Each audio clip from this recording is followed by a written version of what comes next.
Près d'une décennie plus tard, l'attaque des Titans change une dernière fois de paradigme et la fin retrouve son début. À toi 2000 ans plus tard, de toi il y a 2000 ans. Le message d'Ymir dans le temps a finalement trouvé son destinataire et le plus vieux foreshadowing du manga s'accomplit enfin. Le colossal attaque Shiganshina. Si en début de récit le reste du monde attaquait l'humanité des murs avec ses titans, désormais c'est à cette même humanité des murs d'assaillir le reste du monde à l'aide de ses propres bipèdes géants. Voici la véritable et finale attaque des titans. Bonjour à tous et bienvenue dans l'analyse complète du 80e épisode de Shingeki no Kyojin. Si vous voulez connaître tous ces secrets et vivre avec nous la meilleure expérience possible, vous êtes au bon endroit. Le tout sans aucun spoiler. Vous êtes prêts? Il est l'heure de parler du grand terrassement. Eren. お前が地下室に行かなくてはならないことを。何も捨てることができない人に何も変えることはできないだろう。何を求めてんだよお前は。謝ってほしいのか。そのままわめき続けてろ。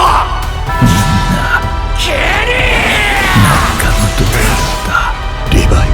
進む。ありがとう。待っていたんだろう。この悪魔と戦ってほしい。ずっとお坊さん2000年前から見ててくれよ。誰かを。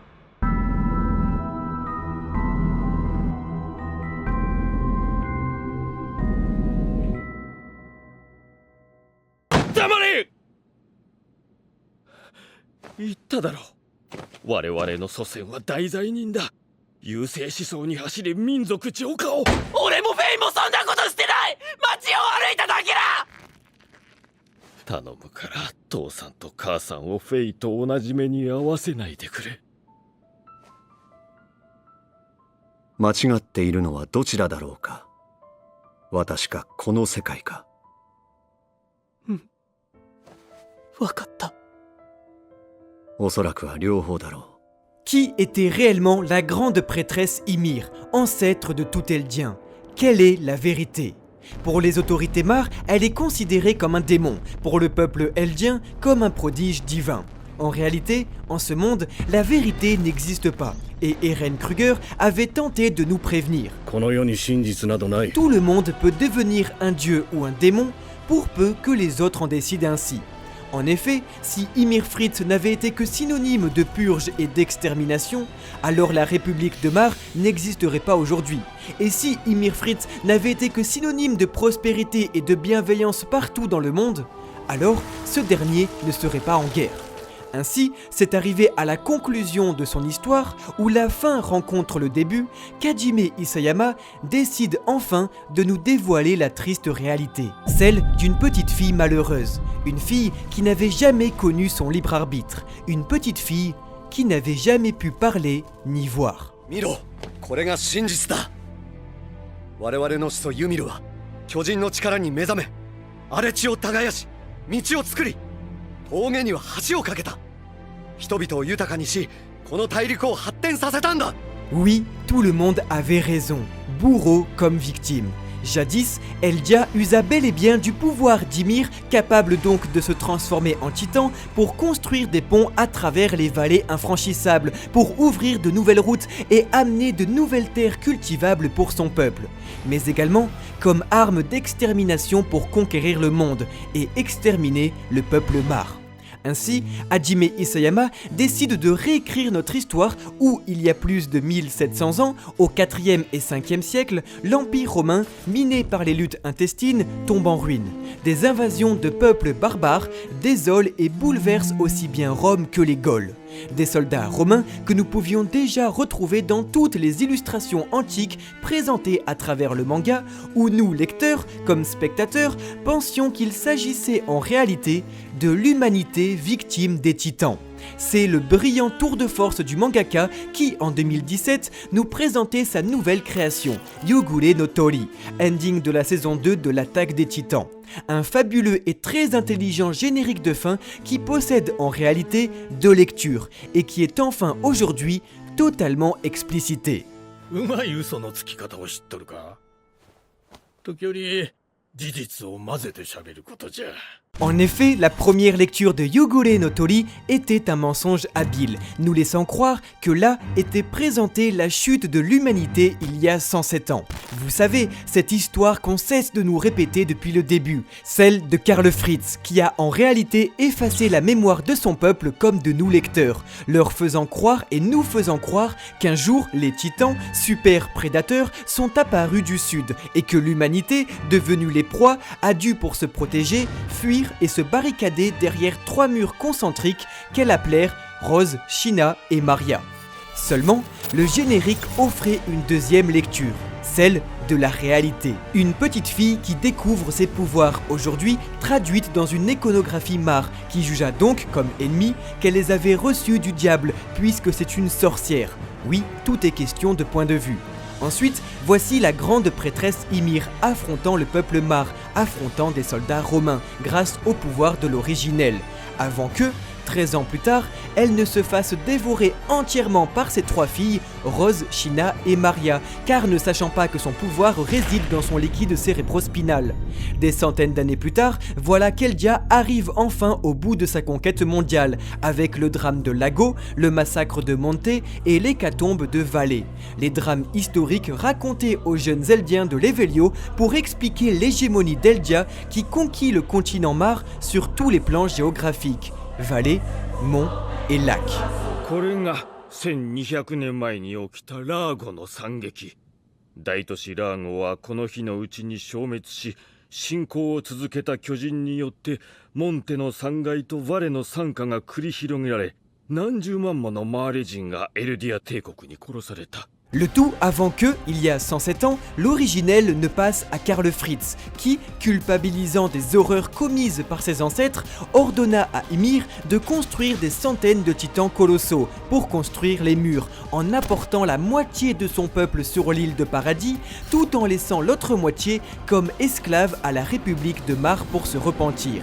C'est ce qu'on appelle le grand exil d'Eldia. Enfin, Mar envoie des Eldiens transformés en titans primaires assaillir l'île de Paradis, des titans qui à chaque matin se réveillent pour attaquer le mur Maria. Ainsi, de la rencontre avec l'origine de toute vie jusqu'à l'exil d'Eldia sur Paradis, voici donc l'histoire complète de l'attaque des titans dans un seul et même générique, sans que personne à l'époque ne fût capable de le comprendre. Un tour de force magistral de l'auteur qui a voulu prouver en réalisant ce générique que ses personnages, comme ses spectateurs, sont capables de se faire endoctriner. Nous aussi, nous croyons ce que l'on nous raconte. Alors forcément, nous aussi, nous avons tout cru. ここにはヘイロス像を見に来たんだ。100年前、人間でありながら大地の悪魔を打ち破り、世界を救ったマーレの誇る英雄、ヘイロスの勇姿を。見事だった。勇ましく美しく、傷一つない。まさにマーレの魂そのものだ。 Il y a 107 ans, pour faire croire à la défaite d'Eldia durant la Grande Guerre des Titans, le 145e roi Karl Fritz, qui s'était en réalité lui-même rendu, avait décidé en secret avec le clan Tybur d'inventer un récit, de réécrire l'histoire. En effet, pour que Mar soit perçue comme la nation victorieuse sur les Titans, Karl Fritz inventa la légende d'Elos, le héros qui, avec sa lance, pourfendit le démon de la terre, l'obligeant à aller se réfugier sur l'île de Paradis derrière 3 grands murs. Un mythe qui, comme tout mensonge habile, est tiré d'une réalité, de ce jour où un valeureux soldat Mar, il y a 2000 ans, se sacrifia pour pourfendre de sa lance le titan originel, le démon de la terre. Peut-être que cet homme s'appelait Elos, et Karl Fritz, héritier du titan originel et de ses 2000 ans de souvenirs, décida d'utiliser son histoire. 壁の中から出られなくても飯食って寝てりゃ生きていけるよ。でもそれじゃまるで家畜じゃないか。この中に豚を逃がした者がいる。名乗り出よ。出なければ全員から片目をくり抜く。Notre histoire semble donc commencer le jour où quelqu'un libéra les cochons de leur cage, le jour où une petite fille découvrit ce monde cruel et pourtant magnifique, ce jour de son enfance où elle découvrit la mort comme l'amour. Métaphore de l'esclavage, cette petite fille se verra ainsi privée de ses sens, de la parole et de l'identité. Les yeux cachés, elle se verra donc privée de son libre arbitre. En effet, l'ironie perverse du mangaka fera en sorte que la seule fois où quelqu'un annonça à Ymir qu'elle était libre, c'était pour la tuer. よかろう。お前は自由だ。 Il y a plus de 500 millions d'années, dans les eaux profondes où la lumière n'existait pas, vivait un bien curieux ecdysozoaire. Trop faible pour marcher, ses pics et tentacules lui servaient à s'agripper à des parois ou d'autres espèces vivantes. Ce ver avait, comme l'indique son appartenance aux ecdysozoaires, la particularité de muer, d'évoluer, de se transformer en une nouvelle forme. C'est-à-dire qu'il pouvait, par une simple croissance, avoir l'acquisition de nouveaux organes ou un changement de forme, comme lorsqu'une chenille se transforme en papillon. Après sa découverte en 1909, Simon Conway Morris choisit pour cet étrange animal le nom d'Hallucigenia, à cause de ses qualités étranges et fantaisistes semblant sortir d'un rêve. Il y a 2000 ans, lorsqu'une jeune enfant rentra en contact avec l'origine de toute vie, celle-ci s'agrippa alors à la colonne vertébrale et évolua. Parce que la vie trouve toujours un chemin, la chenille venait de se transformer en papillon. Le stade final de l'évolution, fruit d'un désespoir sans égal, venait de naître. Ymir, devenue Fritz et grande prêtresse de la tribu d'Eldia, était la seule humaine capable de se transformer en titan. Elle était le premier titan de l'histoire. Elle était le titan originel. 13 ans seulement après la découverte de ses pouvoirs, Ymir décéda. À sa mort, ses 3 filles, Maria, l'aînée, Rose, la cadette et Shina, la benjamin, dévorèrent la colonne du titan originel et donc de leur mère, là où la fusion avec l'Hallucigenia avait eu lieu pour en acquérir à leur tour les pouvoirs. Désormais, 3 êtres vivants possédaient donc le pouvoir des titans. En se scindant ainsi, l'originel alla à l'une des filles, tandis que les 2 autres créèrent des titans primordiaux uniques. Il existait donc à ce moment-là 3 titans primordiaux. Maria, Rose et Shina se marièrent à leur tour et eurent également chacune 3 enfants, pensant qu'il fallait naturellement manger la colonne à 3 pour hériter des pouvoirs des titans, sans savoir qu'un seul héritier suffisait. À leur mort, chacun des 3 enfants des filles d'Ymir héritèrent d'un nouveau titan. Face donc au nombre de 3 x 3, 9, la lignée royale décida de garder le contrôle de la descendance et ordonna de ne plus diviser les héritiers. Il existait donc 9 titans primordiaux. C'est ainsi que les 8 familles alliées à la famille royale furent instaurées, avec chacune d'entre elles une descendance royale. Afin de ne plus subdiviser le pouvoir des titans, les familles érigèrent chacune de leur côté une chambre de rituel de passation, où après les 13 ans de vie du titan, celui-ci serait dévoré uniquement par un descendant de la famille. Ainsi, et pendant 2000 ans, les pouvoirs des titans furent conservés dans des familles alliées, comme la famille Tybur pour le titan marteau d'armes, afin de dominer le monde. Jusqu'à ce que, il y a 107 ans, le 145e roi, Karl Fritz, décida de fomenter la chute de son propre empire. C'est donc dans une terrible guerre intestine que les 8 familles s'entretuèrent, permettant à la République de Mar de vaincre enfin le terrible empire et de capturer la quasi-totalité de ses titans. Seulement, cette petite fille, Ymir, à l'origine de 2000 ans d'histoire et de guerre, n'avait rien connu d'autre en réalité que la soumission. Énième tour de force d'Hajime Isayama qui, depuis le début, nous faisait croire qu'Ymir était un être surpuissant. Ce dieu ou démon n'avait en réalité aucun pouvoir et était seulement l'esclave de l'homme et de ses ambitions.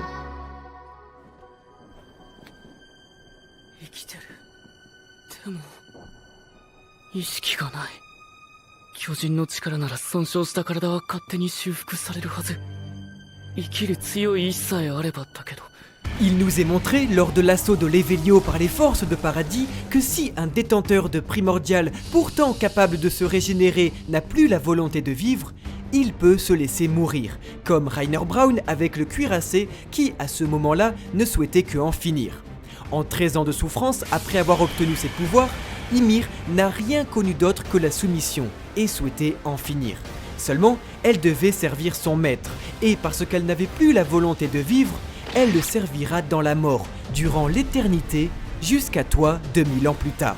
Une soumission du serviteur qui se reflètera sur le fond comme sur la forme chez sa toute dernière descendante, Historia Fritz, petite fille blonde qui, une nouvelle fois, dans une terrible ironie, souhaitait être comme elle, une fille convenable, toujours bienveillante et toujours très attentive aux autres, comme une esclave.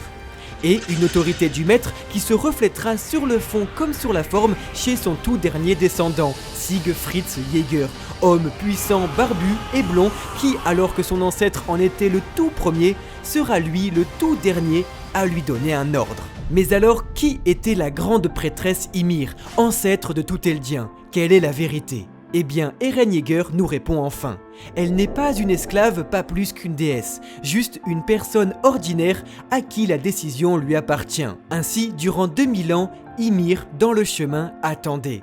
Elle, qui n'a jamais connu rien d'autre que la soumission, ce cochon en cage attendait son oiseau et lui envoya un message dans le temps, à lui, sous son arbre. Cet assaillant, cet insoumis se rebelle, celui qui allait contrecarrer l'égocentrisme royal, celui qui va toujours de l'avant, celui qui va non pas la libérer, mais lui donner la possibilité de choisir, lui donner ce qu'elle n'a jamais eu, lui donner son libre arbitre, lui donner des yeux. この中に豚を逃がした者がいる。名乗り出よ。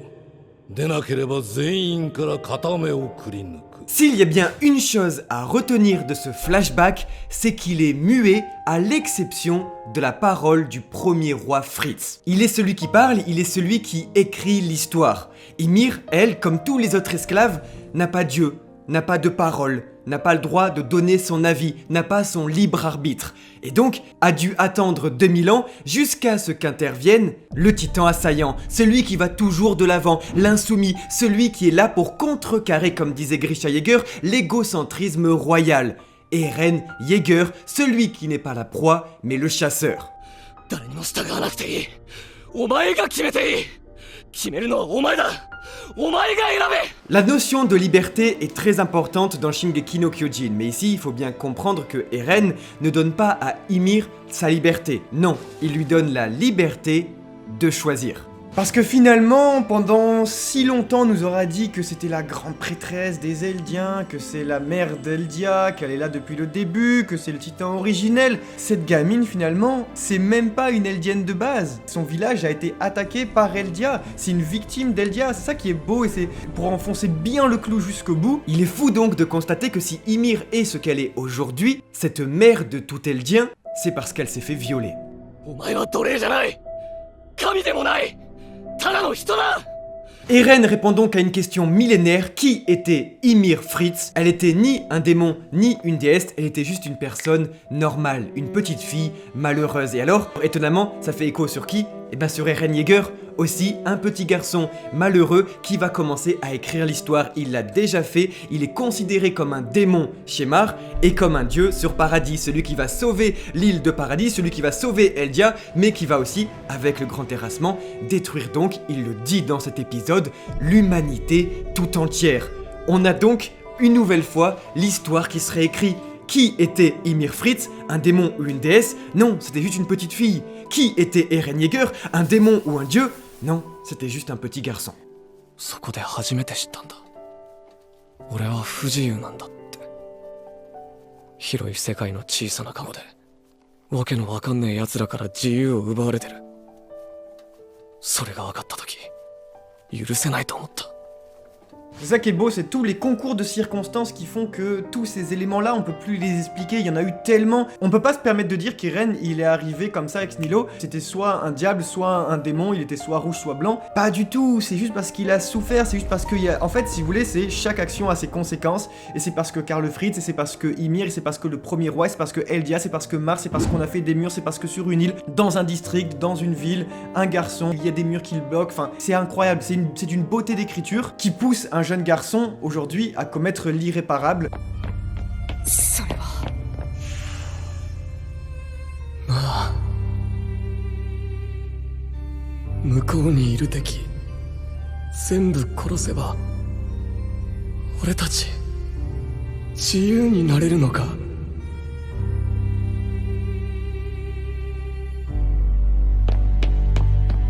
まさか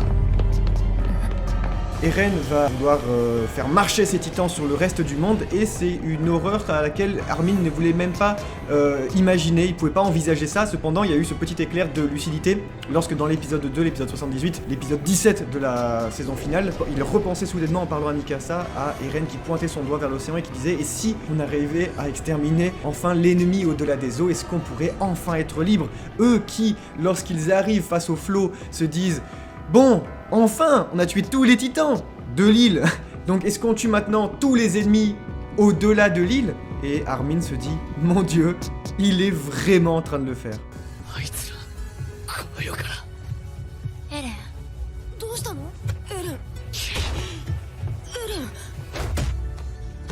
駆逐してやる。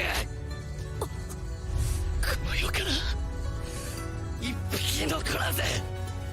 俺は頑張るしかねえ。頑張ってお前らができるだけ苦しんで死ぬように努力するよ。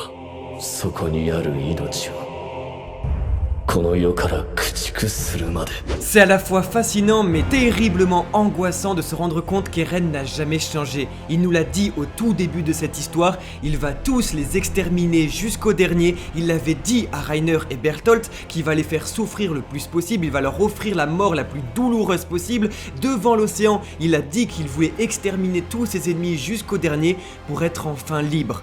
Eren, depuis la maison des Ackerman, n'a pas changé. Si quelqu'un vient lui ôter sa liberté, il va tout faire pour voler la sienne. Petit enfant malheureux devenu Dieu sur terre, celui qui voit l'avenir, celui qui connaît tout, celui qui est omnipotent, celui qui est le futur inéluctable, le démon de la terre, Eren Yeager, on se rend compte que l'attaque des titans nous a fait aimer un fou. Un petit garçon qui a été poussé à la folie meurtrière et nous lecteurs, on peut pas s'empêcher de vouloir d'essayer de le comprendre. C'est normal, c'est sa vengeance, il ne fallait pas tuer sa mère.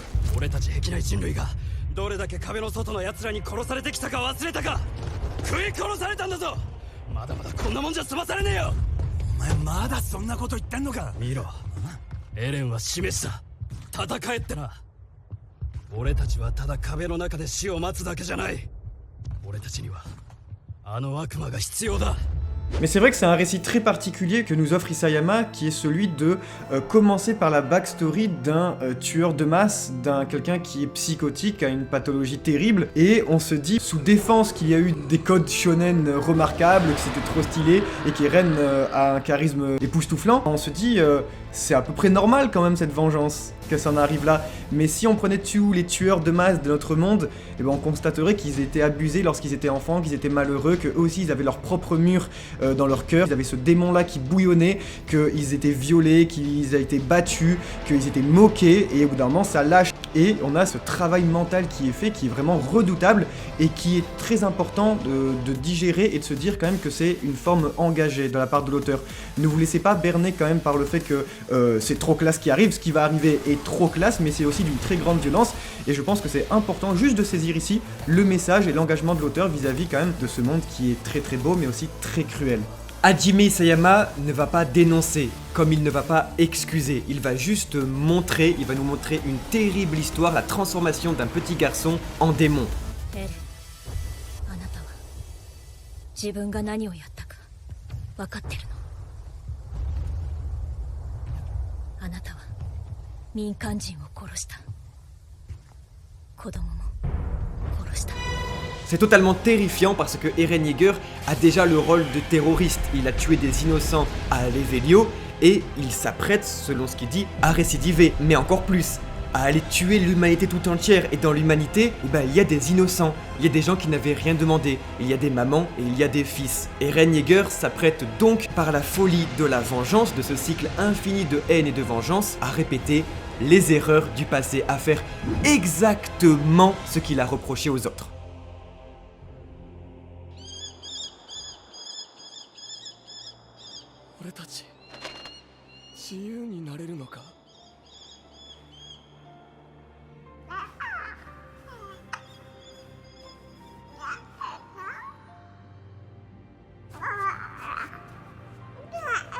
Et c'est là toute la forme peut-être de pathologie d'Eren à chercher, comme nous le dit l'ending de cette saison finale, Akuma no Ko, l'enfant du démon, constamment l'objet de sa liberté. Eren, c'est quelqu'un à qui on a toujours dit qu'il fallait qu'il soit libre. Le fait d'être renfermé dans des murs depuis qu'il est né, en plus on l'avait vu lors de l'épisode précédent, il naît sous le signe d'un oiseau et tout ça, il y a toujours cette volonté de liberté qui l'accompagne, cependant il sait pas du tout ce que c'est. La liberté, même vous savez pas la définir, c'est une liberté de l'esprit. Et en plus elle est subjective. Voilà, certains vont être libres juste parce qu'ils peuvent être dans une pièce de 2 mètres carrés à jouer à des jeux vidéo, d'autres ils ont besoin de voyager à travers le monde toutes les semaines. On sait pas ce que c'est la liberté, c'est très subjectif. Et Eren, lui, il sait juste qu'il faut qu'il avance. Et il se dit, ah, je suis enfin libre. Mais lorsqu'il a avancé, qu'il a vu qu'il y avait encore des gens derrière au-delà des eaux, il s'est dit, je suis toujours pas libre. Du coup, il va encore avancer. Mais qu'est-ce qui va se passer lorsque il aura fait le tour du monde avec ses titans et qu'il va se dire, bah non, je sais pas, je me sens pas libre. En fait, Eren, c'est ça. Lorsqu'on devient fou, c'est lorsque on cherche plus l'objet de la chose plutôt que la chose elle-même.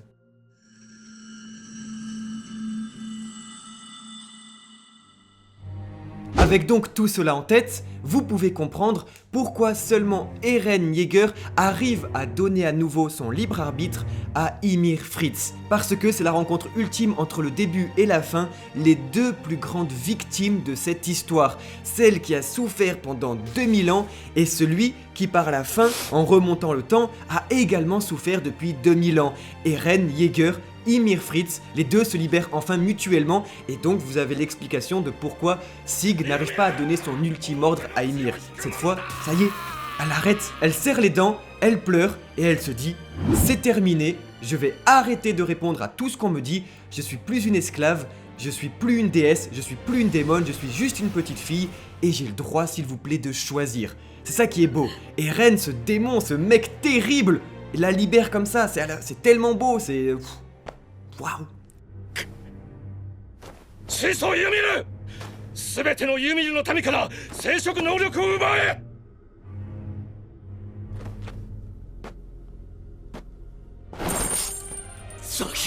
C'était tout simple, si Ymir obéissait aux ordres de la famille royale, c'était uniquement parce que c'était une esclave, elle était victime. Mais c'est pas une esclave de par un lien magique et des chaînes et tout ça. Non, c'est juste que... Bah elle était flippée quoi, c'est tout, elle est flippée pendant 2000 ans, elle a fait que ça, on l'a bien vu, c'était juste une gamine en fait, et on lui dit, tu fais ci, tu fais ça, tu fais ci, tu fais ça, et il y a personne, il y a pas un pélo, vu qu'elle est dans le chemin, et ma foi c'est quelque peu compliqué pour y aller, qui a pris la peine de lui dire, ma sœurette, ça va aller, tu peux décider pour toi-même. Mais elle, ça fait 2000 ans qu'elle réfléchit pas par elle-même, il fallait vraiment quelqu'un d'autoritaire, mais de charismatique, dans ce point-là particulier. C'est pour ça qu'Eren c'est le type absolu pour ça, parce que ce mec il est très instable, mais alors s'il a une belle vertu, c'est qu'il est vraiment très sûr de lui. Et ça, Ymir, elle avait besoin d'être très sûre d'elle.